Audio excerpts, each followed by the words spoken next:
from obvious things like watching YouTube or answering emails while you're at work to less obvious things like texting while you're going on a walk, you're not doing yourself any favor by multitasking. The first time the word multitasking was published was in 1965 in a paper by IBM, where they were talking about the new capabilities of their new system. And since then, it's now became a more figurative word that we created or decided to use as we needed a new word, but we actually already have a word for that. And that word is being distracted. It is actually possible to do multiple things at the same time, like watch YouTube and reply to emails and do your work all at the same time. The issue is it's impossible to focus on multiple things at the same time. It turns out that even computers don't actually work on multiple things at the same time when we say they're multitasking. They're just switching between tasks extremely fast and like thousands of times per second without any interruptions. Sadly, however, that's not how our brain works. When we switch tasks, it's not as seamless as computers are. So what's happening when you're multitasking is that your brain is just switching focus from one task to the other, going back and forth. And a good way to see this is if you try to read a book while listening to music with lyrics. What will happen is that you'll either focus on the music or the book, or you'll try to focus on both and you'll end up mixing each other. So you might start to like read lyrics from the song, or you might just find it extremely hard to read.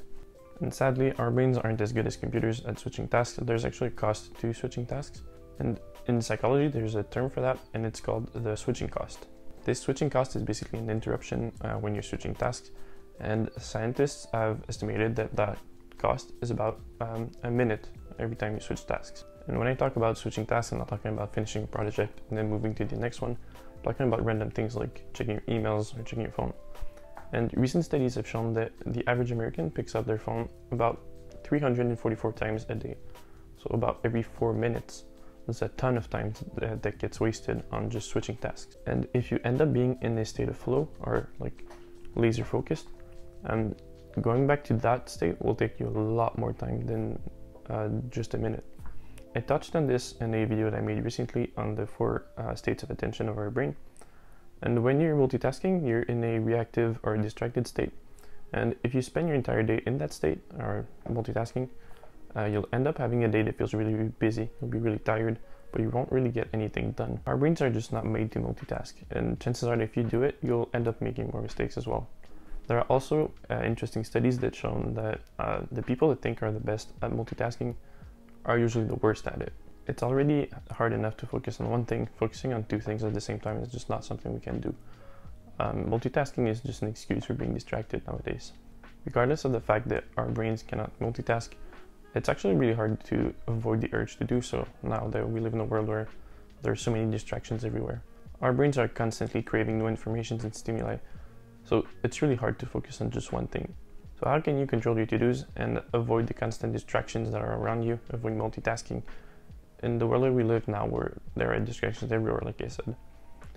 That's something that's been particularly hard for me as we now work from home. I constantly have distractions on my second monitor. Well, now you see I have just one monitor there, but I usually have another one right there. And one of the things that I've been doing lately is I just close that second computer when I don't need it. So I only open it up for meetings because I need the camera that's on it. And another thing that's interesting my job started to do is we have a meeting on Thursdays and Fridays. It's an hour long, but we always stretch it to like 3 hours, 2 or 3 hours.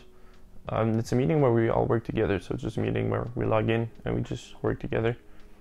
And it's been really helpful to stay focused on the work that I do instead of like checking emails or, checking emails. And since I always go to those meetings, they actually changed the name to Working with Nick. So that's something you could try to do at the place that you work at. Just set up a meeting with a bunch of your coworkers where you can all work together. You can also cut off a lot of distractions by just putting your phone on Do Not Disturb, or even leaving it in a different room. And there are also apps on computers that you can download that will block sites or applications. I have one on my computer that I can set for whatever time I want. Then I enter my password, and I can block things like YouTube, my emails, or whatever else is distracting you. And instead of just avoiding distractions, you could also try to work on your focus. So you could try to implement meditation to your day-to-day life. That's the next video that I'll be sharing on this channel this Friday. But it's actually been really helpful for me. Another really cool thing you could try to do that I do every day and it's been helping a lot is time blocking. So when I have my to-dos, I block time during in my calendar, so like an hour or two for each task, and that really helps me stay accountable. And I can also block time for distractions, things like email. I have 15 minutes to an hour blocked in after lunch, where I always have a slump anyways, where I spend that time to check emails. That way I can make sure that they won't be distracting me later on during the day when I need to be focused on the things I have to do. And now let's all work together to stop using the word multitasking for humans, and let's just use the word distracted instead. If you want to learn more about the 4 states of attention of our mind, check out this video that I made on the subject. I'll see you in the next video. Have a good day.